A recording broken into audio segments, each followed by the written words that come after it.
Payg'ambarlar tarixi. Muqaddima. Alloh taolo bandalarni hidoyatga erishtirish uchun bir qism sifatlar berish bilan birga, ularning orasidan yoritilishi jihatdan alohida bo'lgan solih insonlarni rahbar qilish orqali yordam qilgan. Buningga o'xshash solih kishilar ichida vahiy kelganlari payg'ambarlardir. İnsanlarga o'rnak shaxsiyat bo'lgan bu elchilarga 3 turlik vazifa berilgan.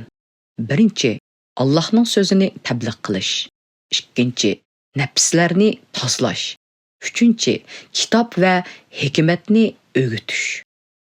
Rabbimizning insoniyatga alohida yordami bo'lgan payg'ambarlar avatishining butkul insoniyatni o'z ichiga ilishi Hazrati Odam bilan boshlangan.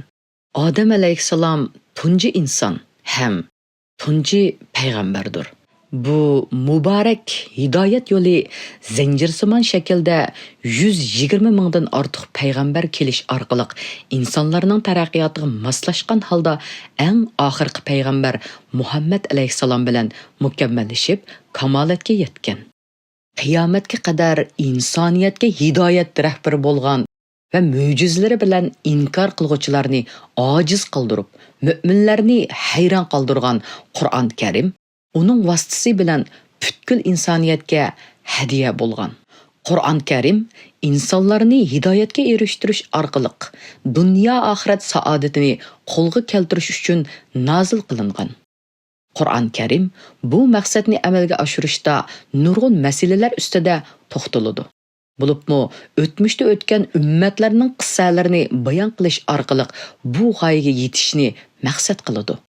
Qur'on Karimdagi qissalar o'tmishdagi qavmlar beshidan kechirgan ibratlik voqealar orqali insonlarni ozg'unlikdan qutuldirib, Allohga ibodat qilishga tashviq qiladigan hikmat asaridir. Buning bilan to'g'ri bo'lmagan pozitsiya va ular oldidagi ilohiy adolatning tajallisi yoki to'g'ri harakatlar va ularning bu harakatlari uchun saodatga ega qilinadigan mukofotlarni shakllantirdi. Buningga o'xshash xatoliklardan to'sish uchun ibrat qilish bilan birga saodatga erishtiradigan harakatlarga tashviq qilishdan iborat ulug'vor g'oyaga xizmat qiladi. Qur'on Karimning o'tmishdagi ummatlarning qissalarini bayon qilish orqali insoniyatning tarbiyasi uchun ishorat qilingan ahamiyati shulardan iboratki, bu qissalar Qur'on Karimning 1/3 qismini o'z ichiga olgan bo'lib, doirasi nihoyat keng.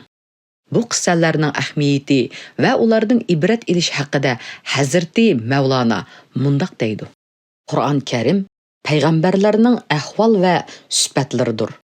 Qur'on Karimni chin ko'nglingdan o'qib, amaliyotga tatbiq qilsang, o'zingni payg'ambarlar bilan ko'rishgandek farz qilasan. Payg'ambar qissalarini o'qigan sari badan qabzi jon qushiga tor kelishga boshlaydi. Biz bu badan qapazidan faqat bu vosita bilan qutuldik. U qapazdan xalos bo'lish uchun bu yo'ldan, ya'ni tavhid yo'lidan boshqa chora yo'q. Shamolning ot qavmini qandoq halok qilganligini ko'rmadingmi? Suv va to'pon balasining qandoq bo'lganligini anglamadingmi?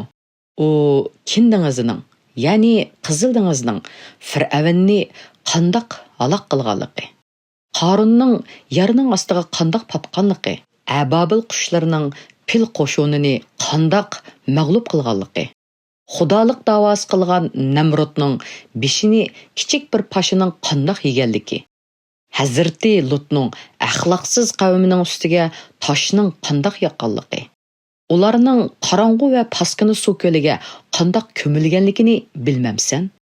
Dunyodagi jonsiz deb gumon qilingan narsalarning aqlli insonlarga o'xshash payg'ambarlarga yordam qilganligini tafsiliy so'zlaydigan bo'lsam, Masnaviyning hajmi shundoq cho'ngaydiki, 40 to'ga uni to'shishdan ojiz qoladi. Qissalarda tavhid aqidasining ko'ngillarida o'rnatilishi uchun payg'ambarlarning tabliğlari va payg'ambarlarga qarshi chiqqan ummatlarning ahvollari bayon qilinadi. Qissalarning hikmatini Qur'on Karimning nozil qilinish g'oyasiga muvofiq holatda munda xulosalashga bo'ladi. Payg'ambar alayhissalomning payg'ambarligini isbotlash, Бүткүл пайгамбарларның тәвхидni təbliğ qilganligini bayon qilish, insonlarning ibrat elishni qo'lga keltirish, qalbni uyg'otish orqali solih kishilarga havaslantirib, fosiqlardan hazar qildirish, payg'ambarlar duch kelgan jafo mushaqqatlardan ibrat elish, qiyinchiliklarga sabr qilib, ne'matga shukr qilish.